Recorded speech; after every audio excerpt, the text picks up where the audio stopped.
HVI en mouvement. Les drones. Ces drôles de robots volants remplacent peu à peu les avions pilotés.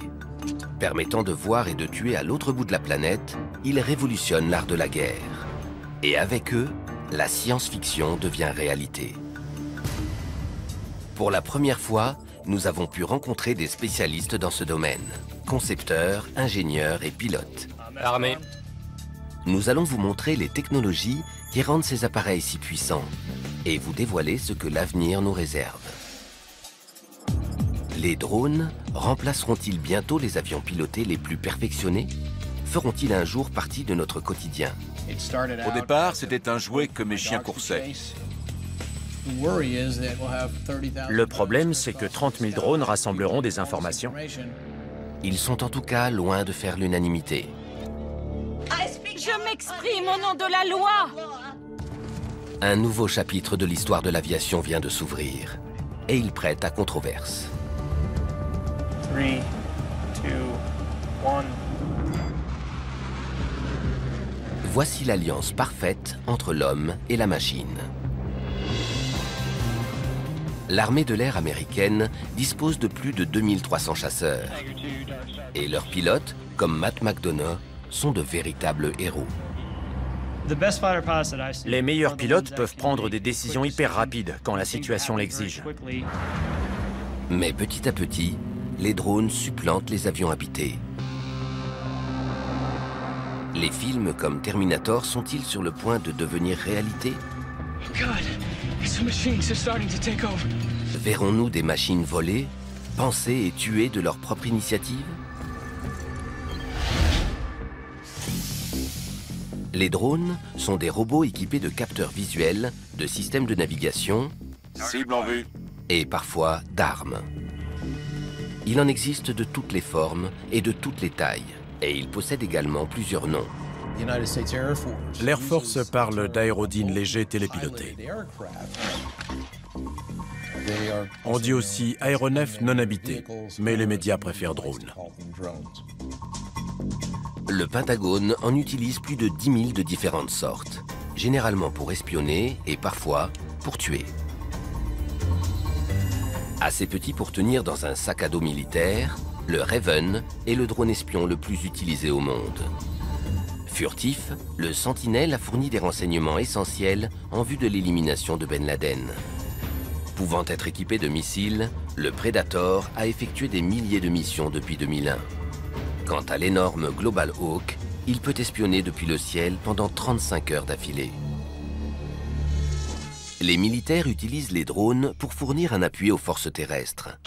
Et la CIA s'en sert pour débusquer et abattre certains individus. Selon le gouvernement américain, ils auraient permis d'éliminer 70% des hauts responsables d'Al-Qaïda.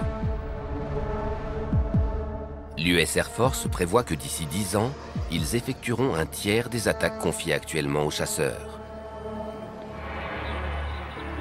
Un aéronef vole plus longtemps, supporte un plus grand nombre de jets et bombarde avec une plus grande précision s'il n'y a personne à bord.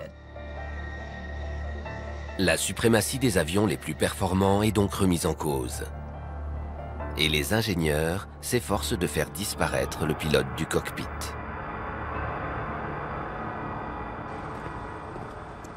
Située dans le sud du Nouveau-Mexique, Holloman est la plus grande base aérienne d'entraînement des opérateurs de vol de drones. Je suis le capitaine Chad.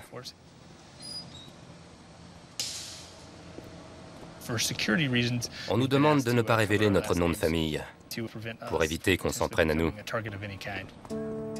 Cet officier a piloté à distance des robots dans des zones de combat pendant 3 ans. Aujourd'hui, il forme d'autres soldats à prendre les commandes du drone tueur le plus célèbre de la planète, le MQ-1 Predator. S'il a déjà révolutionné la façon de faire la guerre, cet engin ne donne cependant qu'un petit aperçu de l'avenir. Dans le domaine des aéronefs non pilotés, on en est à peu près au stade où en était le biplan après la Première Guerre mondiale. On commence tout juste à se rendre compte de leur potentiel.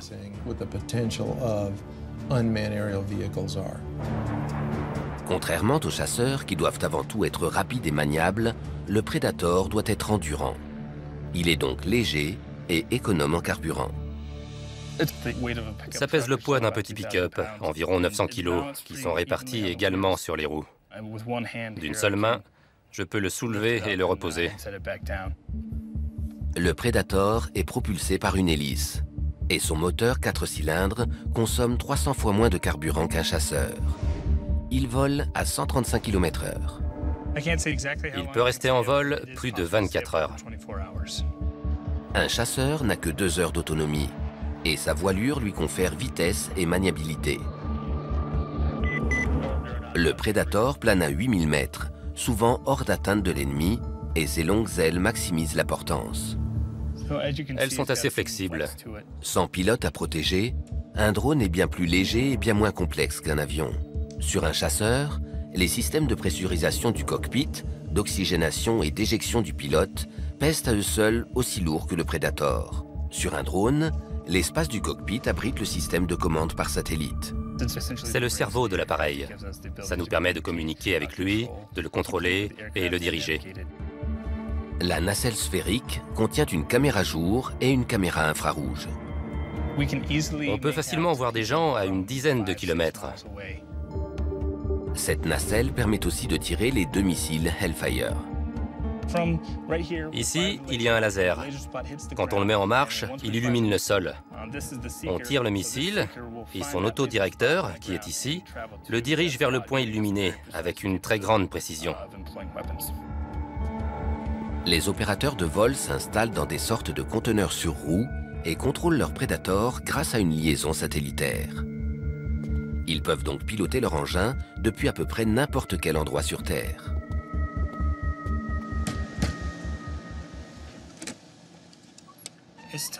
C'est exigu. Ça fait à peu près la taille d'un conteneur maritime. Et on peut être de service pendant 2 à 8 heures, selon les cas. Depuis de tels centres de commande, les opérateurs de Predator et de Reaper, un drone plus massif, ont tué des milliers de gens depuis 2001. Sur ces images tournées en Irak, un opérateur repère 2 insurgés en train de tirer au mortier sur une base aérienne de la coalition. Il les piste et tire. Détruit. Les opérateurs fournissent un appui aux forces terrestres en éliminant les menaces, tout en essayant de réduire au maximum les pertes civiles. Ils doivent s'entraîner en permanence. Aujourd'hui, Chad va piloter un Reaper au cours d'un exercice qui va se dérouler dans le désert du Nouveau-Mexique, à 80 km de là. Greg, tu seras mon HVI. Le drone va se mettre en position pour t'observer. Dans un faux village, d'anciens soldats embauchés par une entreprise privée vont jouer les HVI, les cibles que Chad va devoir débusquer. Tu vas être attaqué, et quand tu seras mort, reste sur place. Il y aura 2 insurgés et un soldat américain qui sera en liaison avec Chad. Je vais décoller, je mets les gaz. Et c'est parti. Cet exercice illustre la façon dont les États-Unis utilisent les drones pour soutenir leurs forces terrestres et combattre le terrorisme. Il est le plus réaliste possible, afin d'éviter que les opérateurs ne commettent des erreurs en situation réelle. Il devrait arriver d'ici 20 minutes. Ce sera un Reaper. Test, test. S'il est à 7600 mètres comme d'habitude, on ne le verra pas. Au bout d'une demi-heure de vol, le Reaper arrive sur zone. Les drones, comme le MQ-9, peuvent suivre automatiquement des coordonnées GPS programmées à l'avance. Mais l'opérateur garde en permanence la main sur les commandes. Les gens ont tendance à penser soit qu'il y a un pilote à bord qui fait tout, soit que c'est un engin non piloté sorti d'un film comme Terminator.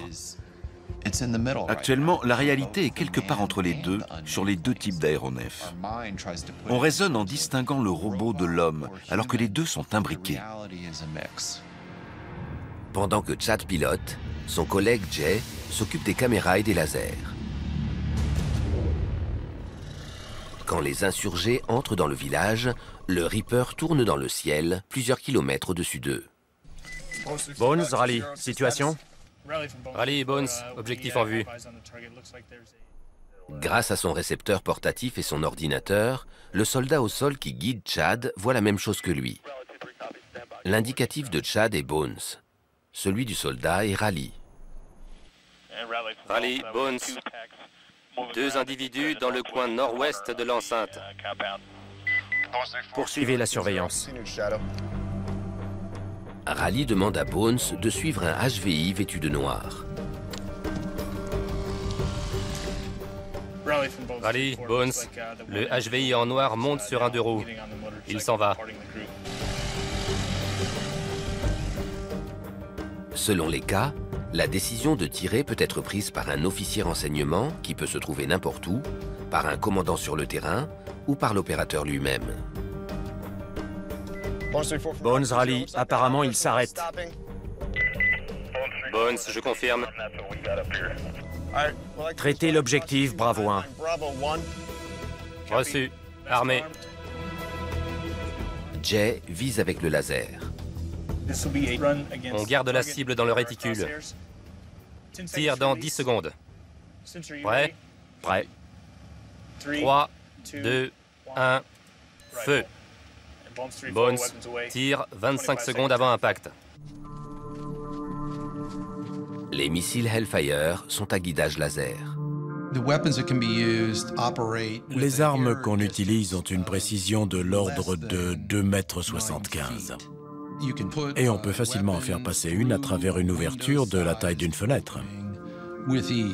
5, 4, 3, 2, 1, détruit. Raleigh, Bones, évaluation des dégâts. Destruction confirmée.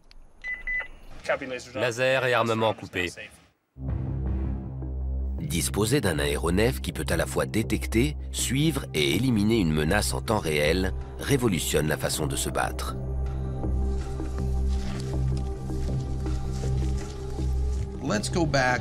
Revenons au milieu du siècle dernier. Pendant la Deuxième Guerre mondiale, il fallait des mois pour réunir des renseignements provenant de différentes sources, aériennes ou terrestres, les traiter et définir les objectifs à détruire.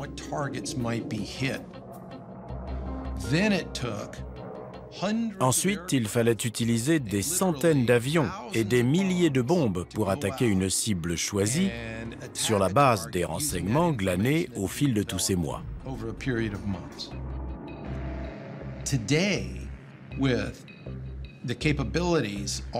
Aujourd'hui, grâce à ces engins multitâches, le Predator et le Reaper en particulier, on peut boucler toutes ces étapes en moins de 10 minutes.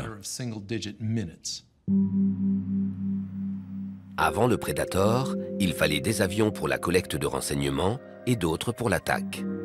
Et la reconnaissance était une phase cruciale.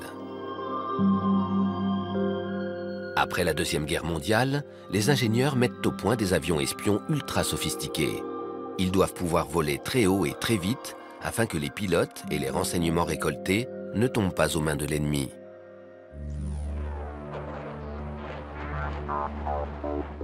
Le SR-71 volait à 3 fois la vitesse du son, au-delà de Mach 3. Il a atteint l'altitude maximale de 26 000 mètres. Mais on est quelques-uns à être allés plus haut. Tony Bevacqua fait partie de l'élite qui a été recrutée pour piloter cet avion espion construit en pleine guerre froide. Le SR-71 peut prendre des photos du sol avec une résolution de 30 cm depuis 27 400 mètres d'altitude. Et il vole si vite que les missiles n'arrivent pas à le rattraper. J'ai piloté le premier SR-71 qui s'est fait tirer dessus. On survolait Hanoï, à une vitesse de 3700 km/h. C'était très dur de nous suivre. Et le missile a explosé environ 1600 mètres en dessous de nous. Après, on a déguerpi, vite fait. Dieu merci. Mais pour atteindre une telle vitesse, le SR-71 doit refaire le plein toutes les 2 heures. L'autre option, à l'époque, bien moins rapide, et le U-2. Seulement 12 hommes ont eu le privilège de piloter les deux avions en opération. Tony Bevacqua en fait partie. Je suis très fier d'avoir été pilote de U-2, compte tenu de ce qu'on a fait et de ce qu'on continue de faire. C'est une très bonne plateforme qui fait de la reconnaissance d'excellente qualité. Le U-2 est toujours utilisé aujourd'hui, près de 60 ans après sa mise en service. Et c'est la résistance des pilotes qui limite sa durée de vol à 12 heures. C'est très dur physiquement. Les pilotes ont une combinaison spéciale, mais après un vol, ils sont HS pendant 2 jours, parce que c'est épuisant de monter aussi haut. Un autre facteur limite l'usage des avions espions en général, le risque encouru par le pilote. En 1960, un ami de Tony Bevacqua, Francis Gary Powers, survole l'Union soviétique aux commandes d'un U-2. Son appareil est abattu et il est fait prisonnier. Pour sa défense, le pilote invoque un vol d'observation météorologique. Frank a raconté qu'il étudiait la météo. Mais il avait des kilomètres de pellicule. Donc c'était facile de deviner ce qu'il était venu faire. Khrushchev denounced the United States with every epithet in his vocabulary. He summarily rejected all attempts of the West at reconciliation. L'aviateur restera plus de 2 ans dans les prisons soviétiques. Après ce grave incident diplomatique, le besoin d'avions espions sans pilote devient évident. It was a development from the pilotless aircraft principle. Guidance was by radio from an accompanying aircraft. After reaching altitude, dès la Deuxième Guerre mondiale, on arrive à télécommander des avions par radio après l'éjection du pilote.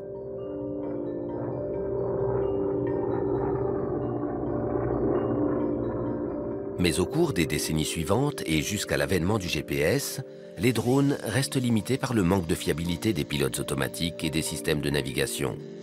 Dans les années 60 et 70, les chutes de drones sont fréquentes. Le plus sophistiqué d'entre eux, l'Aquila, s'écrase en moyenne toutes les 20 heures.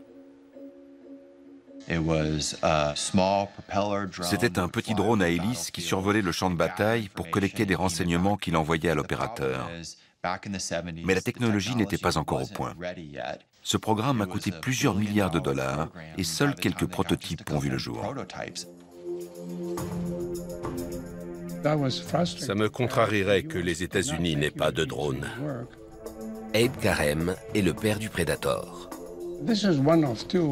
Voici un des 2 petits drones qu'on a construits dans mon garage entre 1980 et 1983. J'empruntais 18 000 $ par an à ma famille. On n'avait pas un sou de plus. On a utilisé la technologie la plus rudimentaire possible. On voulait montrer qu'en optimisant la conception, on pouvait quand même obtenir de bonnes performances. Sur son premier prototype, baptisé Albatros, il place le moteur et l'hélice à l'arrière, afin qu'il ne perturbe pas les capteurs situés à l'avant. Et il imagine un empennage inversé qui est toujours d'actualité. L'empennage inversé protège l'hélice. Lorsque l'aéronef bascule en arrière, ce sont des patins qui heurtent le sol, pas l'hélice. Après avoir conçu des chasseurs, Abe Karem construit aujourd'hui différents avions. Dans les années 70, quand il commence à travailler sur les drones, il se rend compte que supprimer le pilote ouvre des perspectives intéressantes. La plupart des aéronefs non habités de l'époque s'apparentent encore trop aux avions pilotés. Ça ne me plaisait pas. Et je n'ai repris ni le moteur, ni l'hélice, ni le train d'atterrissage, ni l'ordinateur. Selon lui, rendement et légèreté sont la clé pour obtenir un drone abordable et endurant. Le sien a donc des ailes allongées pour privilégier la portance plutôt que la vitesse. Pour avoir un bon rendement, il faut être comme un oiseau qui monte dans le ciel. Il faut avoir une grande envergure. L'albatros est l'oiseau qui plane le mieux. Son envergure est 20 fois plus longue que sa corde. Et les mensurations de mon albatros s'approchent de ces chiffres. Abe Karem modifie un moteur de kart pour qu'il ne consomme que 0,37 litres à l'heure. L'albatros devient ensuite l'Amber, un drone de 4,60 m de long et de 8,50 m d'envergure ayant 38 heures d'autonomie. La DARPA, l'Agence des programmes de recherche avancée de défense, apporte le capital initial. Ces investissements, notamment dans le domaine de l'intelligence artificielle, ont eu de nombreuses applications dans le civil et ont ouvert la voie aux drones d'aujourd'hui. Dans les années 70 et 80, grâce au financement de la DARPA, toutes sortes de technologies ont vu le jour, dont le GPS, la transmission de données longue distance, l'informatique ultralégère, les matériaux composites, la communication par satellite et les commandes de vol numériques. L'Albatros et l'Amber ont été les précurseurs des drones de l'ère moderne. On travaillait à 3 et on a souvent démontré qu'on avait vu juste. Le secrétaire à la marine et le patron de la DARPA ont dit « Volez 500 heures et on verra combien de fois vous vous écraserez ». Mais on ne s'est jamais écrasé lors des essais militaires. L'Amber n'entre pas en production. Mais après plusieurs versions successives, au milieu des années 1990, il donne naissance au Predator. Ne manipulez pas le missile par les ailes, ailettes, tête chercheuse, moteur fusée, tuyère, connecteur ou carcasse pour éviter dégâts et blessures. Mes drones ne devaient pas être armés. Ils avaient été conçus pour la guerre froide, une époque où c'était surtout les défis tactiques qui importaient. Les deux camps avaient chacun énormément d'artillerie. Entre les deux superpuissances, les drones servent uniquement à espionner et non à attaquer. Mais après le 11 septembre 2001, les États-Unis décident de s'en prendre à des individus. Aujourd'hui, l'ennemi n'est plus un État. Donc, armer un drone peut avoir un sens, même si ça n'était pas mon intention première. En octobre 2001, un Predator armé révolutionne la façon de faire la guerre. J'ai commandé les opérations aériennes en Afghanistan et c'est là qu'on a utilisé pour la première fois une arme installée sur un MQ-1 Predator. Ça présentait des avantages énormes. Ses capacités dépassaient très largement celles des aérodynes légers télépilotés utilisés 10 ans plus tôt lors de l'opération Tempête du désert. Depuis, les drones se sont avérés si efficaces que l'Air Force entraîne aujourd'hui davantage d'opérateurs de vol que de pilotes de bombardiers et de chasseurs. Début du scénario. À la base aérienne Holloman, le commandant Jason forme la nouvelle génération d'opérateurs. Adam 3 reçu. Compte tenu des enjeux, la formation commence sur simulateur. Le commandant Jason programme des scénarios d'entraînement à l'aide de manettes de console de jeux vidéo. Adam 9, tir autorisé. On fait des choses impossibles à faire avec un avion, parce que je crée ce monde. 3, 2, 1, feu. On apprend dans un environnement qu'on maîtrise pour faire toutes les erreurs possibles avant d'aller en mission. Je n'ai pas dû allumer le laser. Je ne sais pas où le missile est parti. Comment ça se fait? Dans la réalité, ça aurait été catastrophique. Contrairement aux pilotes qui s'entraînent pendant au moins 2 ans, les opérateurs de vol sont formés en moins d'1 année.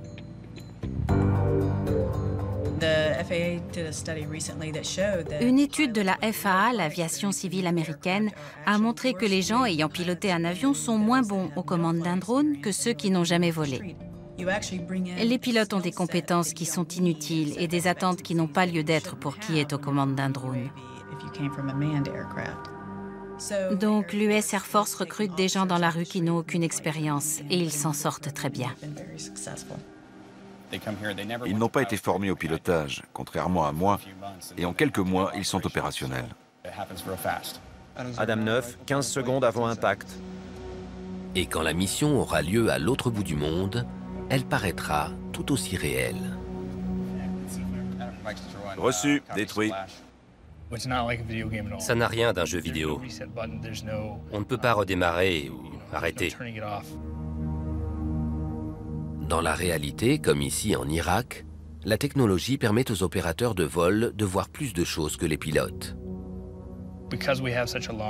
On a une autonomie tellement longue qu'on garde les yeux sur l'objectif qu'on va faire sauter des heures avant d'intervenir.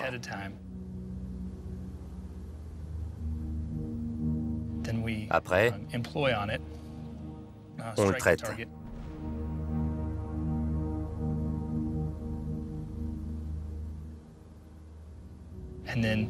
Ensuite, on passe encore quelques heures à observer ce qui se passe.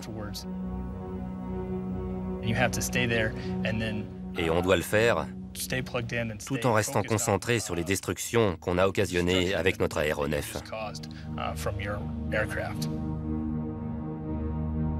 En 2012, les drones ont effectué des centaines d'attaques dans 4 pays. Officiellement, ils n'interviennent qu'en Afghanistan. Mais au Pakistan, au Yémen et en Somalie, la CIA organise des opérations clandestines, évitant ainsi de mettre en danger la vie de pilotes américains. La technologie supprime certains risques que court un pilote. Donc, les États-Unis ont effectué beaucoup de frappes qui auraient été plus difficiles à exécuter avec des avions. Selon la Maison-Blanche, ces frappes ont permis d'éliminer la direction d'Al-Qaïda en limitant les pertes civiles. Une affirmation difficile à vérifier. On connaît assez précisément le nombre de frappes. Mais ce qu'on ignore, ce sont les détails. Qui étaient les cibles? Ont-elles vraiment été éliminées? Des tiers ont-ils été tués? Il est difficile de le savoir.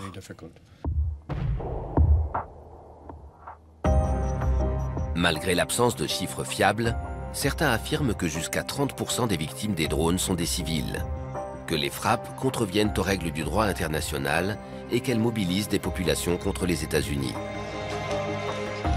En avril 2012, après plus de 10 ans de frappes, Washington a reconnu recourir aux drones pour éliminer des membres d'Al-Qaïda par la voix d'un conseiller du président, John Brennan. Le gouvernement des États-Unis effectue des frappes ciblées contre certains terroristes d'Al-Qaïda, parfois à l'aide d'aérodynes légers télépilotés, communément appelés drones. Vive réaction dans la salle. Des centaines d'innocents meurent lors des frappes de drones au Pakistan, au Yémen et en Somalie. Ils méritent que vous leur présentiez des excuses, Monsieur Brennan. Je m'exprime au nom de la Constitution, au nom de la loi. J'aime la loi, j'aime mon pays. Mais vous nous mettez en danger en tuant autant d'innocents à travers le monde. C'est une honte. Merci. Il est capital que l'opinion publique américaine comprenne ce qu'implique l'utilisation de cette technologie, parce qu'on s'en sert au nom des États-Unis. Les drones permettent de s'en prendre facilement à n'importe qui, n'importe où, au mépris des frontières.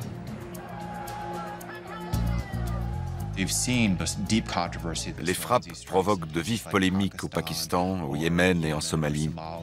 Et elles soulèvent des questions en matière de droit international. On ne fait pas franchir de frontières à un être humain, mais ça n'en demeure pas moins une invasion. On est entré dans une phase où on effectue des missions à l'aide de plateformes non pilotées. Par le passé, on aurait qualifié ces opérations de guerre et on les aurait traitées en tant que telles. Quand on effectue plus de 300 frappes contre un pays, c'est au moins l'équivalent d'une campagne aérienne, mais on n'appelle plus ça comme ça. Les drones peuvent frapper avec une extrême précision, mais leurs capteurs visuels sont limités, au point de parfois induire les opérateurs en erreur.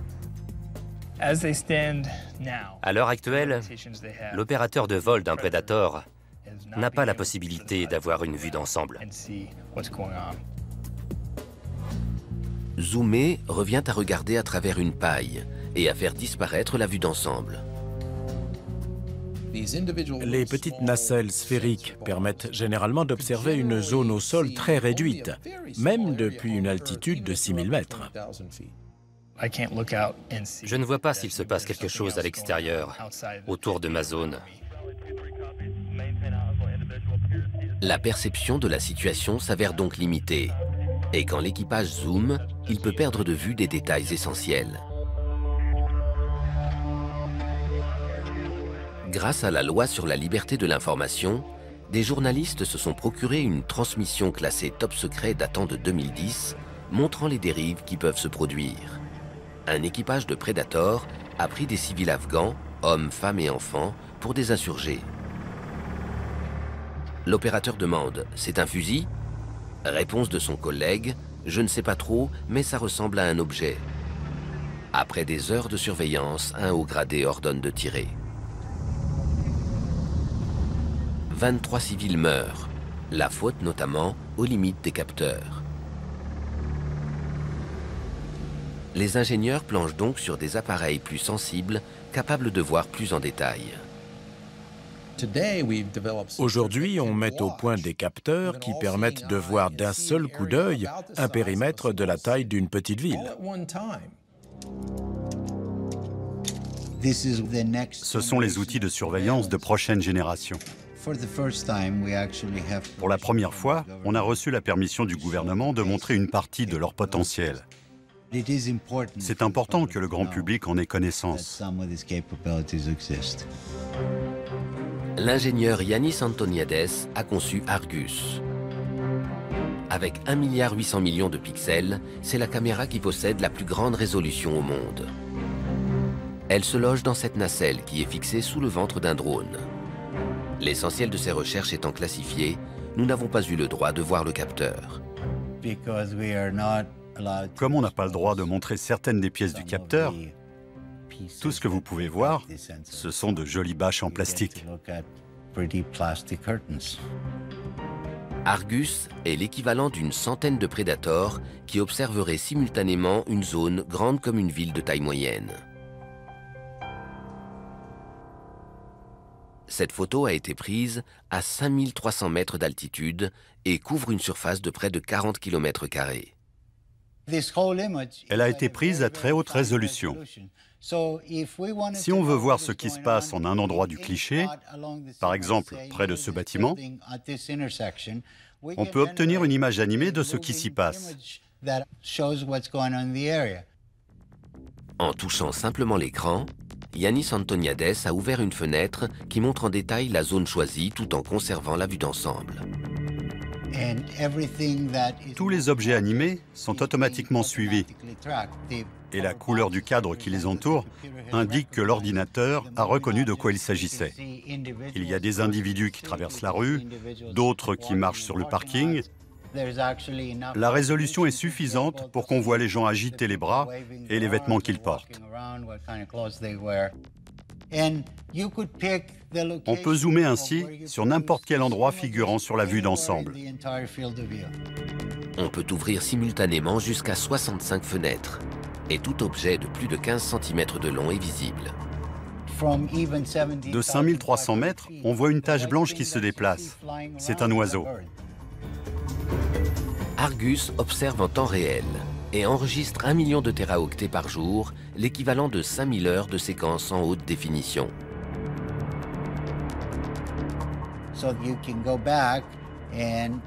Si vous dites « j'aimerais revoir tel endroit », tel qu'il était il y a 3 jours, 2 heures et 4 minutes, vous pouvez visionner la séquence comme si c'était du direct. Yannis Antoniades devait concevoir un capteur photo pour Argus. Comme la DARPA qui finançait le projet voulait aller vite et minimiser les coûts, l'ingénieur a utilisé une technologie que nous avons presque tous sur nous. Dans ce téléphone portable, il y a un petit appareil photo. Si vous enlevez le gros du matériel, il vous reste un capteur photo. Si vous en prenez 368 et que vous les installez en mosaïque, vous obtenez Argus. Contrairement à l'appareil photo du Predator dont le champ est limité, Argus fusionne les vidéos de ses 368 capteurs pour produire un flux vidéo d'1,8 milliard de pixels. Cela permet de zoomer et de voir des détails avec une précision incroyable. Argus est-il déjà utilisé? Mystère.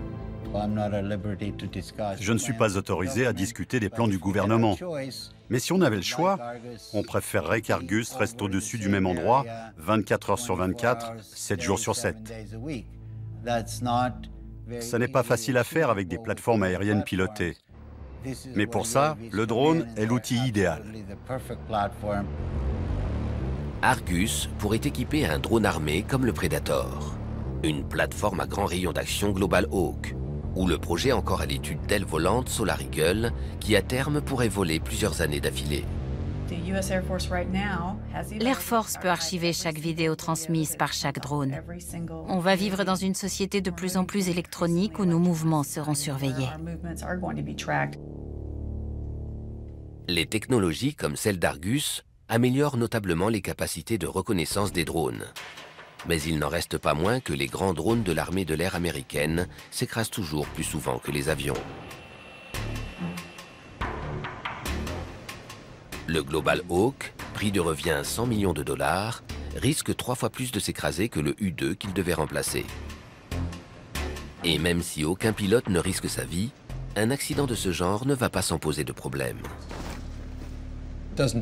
Il n'y a pas besoin d'être un génie pour comprendre que si on possède un appareil de haute technologie très performant, on préfère qu'il ne tombe pas aux mains de l'ennemi. En 2011, un drone espion américain RQ-170 Sentinel a disparu au-dessus de l'Iran. L'aéronef a eu un problème et il s'est posé là où il n'aurait pas dû. Je ne vous en dirai pas plus. Les Iraniens ont affirmé avoir piraté le système de commande informatisé pour prendre le contrôle du drone. En théorie, c'est tout à fait faisable. Il aurait été impossible d'appeler Maverick dans son F-14, dans Top Gun. Allô, Maverick? Recode les avions américains pour en faire des avions russes. Tom Cruise se serait mis à glousser en disant « Je peux pas, mon vieux ». En revanche, on peut brouiller un ordinateur et surtout en prendre le contrôle. C'est une ère nouvelle pour la guerre et elle s'accompagne de possibilités révolutionnaires, mais aussi de dangers nouveaux. La cause de la chute du Sentinelle reste classifiée, mais les drones s'écrasent souvent pour des raisons simples. Les drones ne sont pas toujours très intelligents. Leurs autodiagnostics non plus. En cas de problème, on perd la liaison satellitaire ou la puissance et ils tombent. Cela peut être dû à plusieurs facteurs. Quand Chad prend trop d'inclinaison latérale, la liaison est rompue.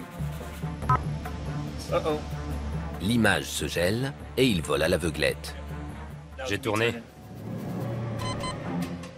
Il met les ailes à plat et rétablit le contact. J'ai viré serré et le drone a perdu la liaison satellitaire. Sur les aérodynes légers télépilotés, la liaison avec l'opérateur est parfois vulnérable. C'est un problème qui n'existe pas quand il y a un homme dans le poste de pilotage. Darkstar, furball. Si je perçois une augmentation de la vitesse R ou une prise de roulis alors que ça n'est pas prévu, c'est qu'il y a un problème. Et je vérifie que je fais bien ce qu'il faut. Les drones, eux, dépendent de liaisons qui peuvent se couper, voire, comme ce qui est peut-être arrivé aux Sentinelles, être piratés par l'ennemi. Alors pourquoi ne pas les rendre autonomes et même les laisser décider de leurs actions? À l'université de Pennsylvanie, l'armée finance une partie des travaux de Vijay Kumar sur des drones sans liaison extérieure et capables comme nous de percevoir leur environnement. Sur ce robot, il y a deux puces ici. Ce sont des gyromètres. Ils jouent le même rôle que les canaux semi-circulaires qui se trouvent dans nos oreilles et qui nous permettent de nous orienter. Ces gyromètres mesurent les vitesses angulaires plusieurs milliers de fois par seconde. Cette puce est un accéléromètre qui fait sentir au robot les accélérations latérales. Elle remplit la même fonction que les otolithes à l'intérieur de notre tête. Quand un pilote perçoit un changement d'accélération inattendu, il sait comment rectifier. Les robots font la même chose. Les capteurs rectifient en modifiant la vitesse des rotors et permettent au robot de suivre le chef de patrouille. Le problème fondamental de la coordination de plusieurs robots, c'est la capacité à rester en formation. Chaque robot doit déterminer où se trouvent ses voisins, sa propre position et gérer très soigneusement la séparation relative. Il suffit de dire à un robot comment se déplacer pour que les autres restent en formation en maintenant un éloignement fixé à l'avance. Dans la figure du 8, ils se frôlent, donc ils doivent lutter contre les effets aérodynamiques de cette proximité et exercer un contrôle très précis, ce qu'ils font de manière autonome. Les robots accomplissent certaines tâches plus rapidement et plus précisément que les pilotes humains. Par exemple, prévoir les mouvements et la forme d'un objet pour s'y adapter. En matière d'acrobatie aérienne, ça va être difficile de battre un robot. Le système neuromusculaire du corps humain met 80 à 200 millisecondes pour réagir à un stimulus visuel. Malheureusement, pour l'homme, les robots ont l'avantage de pouvoir faire des calculs des centaines de fois par seconde. Donc leur délai de réaction est de l'ordre d'une milliseconde ou moins. Ces drones sont reliés à un ordinateur qui, grâce à un système de captation du mouvement et de marqueurs argentés réfléchissants, repère en permanence la position des robots et la leur communique. Mais bientôt, il sera possible de couper le cordon. Et un modèle est déjà capable d'aller partout, tout seul. L'idéal, ce serait d'arriver à faire tout ça sans capteur extérieur, sans GPS. En principe, c'est faisable. Ces robots, qui sont plus gros, examinent tout ce qui les entoure pour savoir où ils se trouvent. Celui-ci est muni d'un télémètre laser qui évalue la distance par rapport à un obstacle et d'une caméra 3D. À bord, il y a la puissance de calcul et les capteurs nécessaires pour analyser l'environnement et s'y adapter. L'appareil détermine sa position et celle des éléments extérieurs pour dresser un plan en 3 dimensions. J'aimerais que ça serve à des fins humanitaires. Imaginez que quelqu'un, depuis un bâtiment, appelle les secours. Bientôt, on sera en mesure d'envoyer une vingtaine de drones dans ce bâtiment. En quelques minutes, ils détermineront combien il y a de personnes, dans quelle pièce, et ils transmettront ces informations aux pompiers à l'extérieur. Mais il y aura toujours des gens pour utiliser une technologie, quelle qu'elle soit, à des fins auxquelles les ingénieurs n'avaient jamais pensé. D'autant que les principaux composants sont d'ores et déjà à la portée de n'importe qui. Là-bas. C'est mon passe-temps depuis 4 ans. Au départ, c'était un jouet que mes chiens coursaient. Et ce violon d'Ingres a viré à l'obsession. Je suis célibataire depuis 30 ans, je n'ai pas d'enfant, je vis avec mes chiens et je lui consacre presque toutes mes nuits et tous mes week-ends. Il y a aux États-Unis des dizaines de milliers de gens passionnés par les drones. Corey Brixen en fait partie. Un quadcopter d'entrée de gamme coûte dans les 500 $. Il y a la cellule, les moteurs, les régulateurs de vitesse et les éléments électroniques, comme le GPS qui envoie les signaux aux satellites. Les caméras sont minuscules, mais haute définition. Comme le Predator, ce quadcopter est équipé d'un pilote automatique programmable relié à un GPS. L'utilisateur entre les coordonnées, l'altitude et la vitesse, et l'appareil vole tout seul. Si pour Corey Brixen ils ne sont qu'un jeu, les drones ont des applications de plus en plus sérieuses. Les prédateurs de la police des frontières repèrent les immigrés clandestins, tandis que d'autres modèles, plus petits, font de la reconnaissance. Et des milliers de particuliers s'en servent, parfois à des fins politiques. On ne se considère pas comme des défenseurs des animaux, mais comme des détectives privés.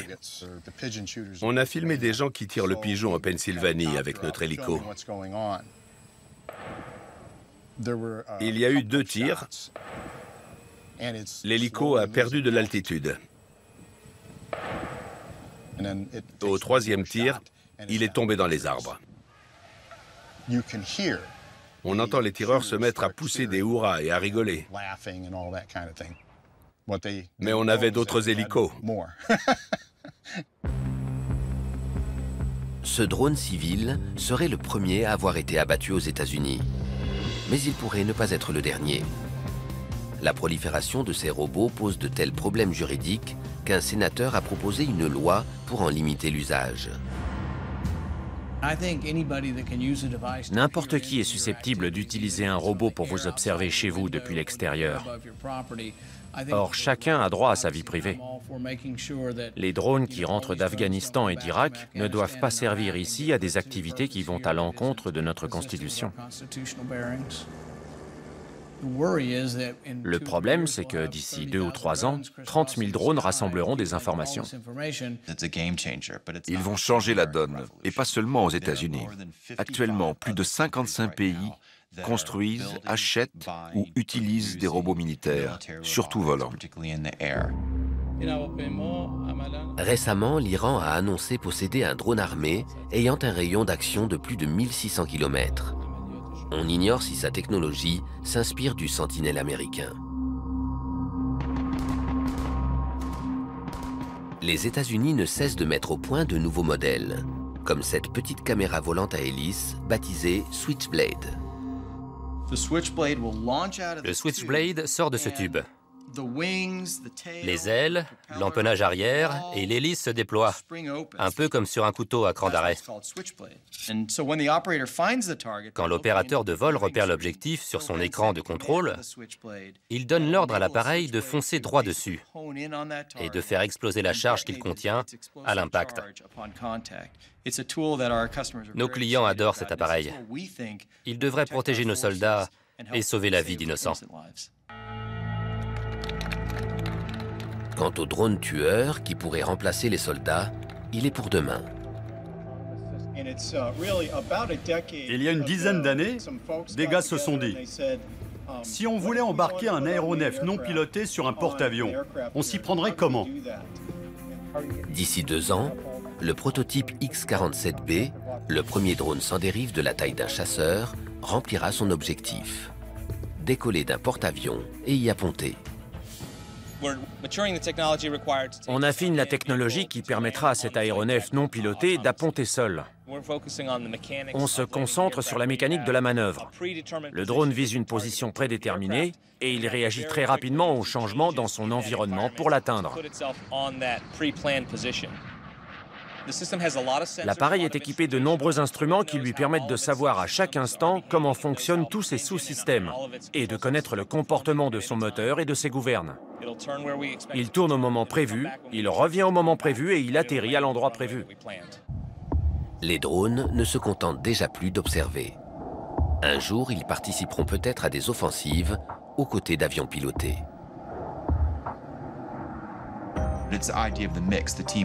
Ce travail d'équipe, c'est sûrement l'avenir. Les aéronefs d'un porte-avions ne seront pas tous du même type. Pour l'instant, on se dit qu'il n'y aura qu'un ou 2 drones. Mais s'ils s'avèrent plus utiles que prévu, il y aura peut-être un escadron complet. Ce sera comme la première fois qu'on a utilisé des blindés. Au départ, il y avait plein de chevaux et quelques chars d'assaut, mais ça a changé au fil du temps. Ce sera sûrement la même chose avec ces robots. Petit à petit, les drones gagneront en autonomie. Ils effectueront des bombardements, puis rempliront des missions plus compliquées de combat aérien. Les grands de ce monde discutent déjà des règles d'engagement des drones. La technologie progresse et un jour, ces engins fonctionneront peut-être grâce à une intelligence assez semblable à la nôtre. Mais pour l'instant, ils ne peuvent pas rivaliser avec un pilote humain. Quand un engin comme celui-ci survole un territoire ennemi, des menaces ou des objectifs imprévus se présentent. Et on n'a pas encore mis au point la technologie permettant d'y faire face. Merci d'être venu à Pax River. Les drones de demain seront certainement plus indépendants. Mais si vous demandez aux chercheurs dans le domaine de l'autonomie et de l'intelligence artificielle S'ils s'inquiètent d'un éventuel soulèvement des machines, la plupart vous répondront « si seulement ». Avoir ne serait-ce qu'un soupçon des capacités adaptatives et cognitives des robots des films marquerait une percée très significative. Bien reçu. Je totalise 2000 heures de vol, et une mission se passe rarement comme prévu. Il y a plein d'impondérables. Rien ne remplace un être humain dans un environnement tactique. C'est lui qui décide de faire telle chose plutôt que telle autre.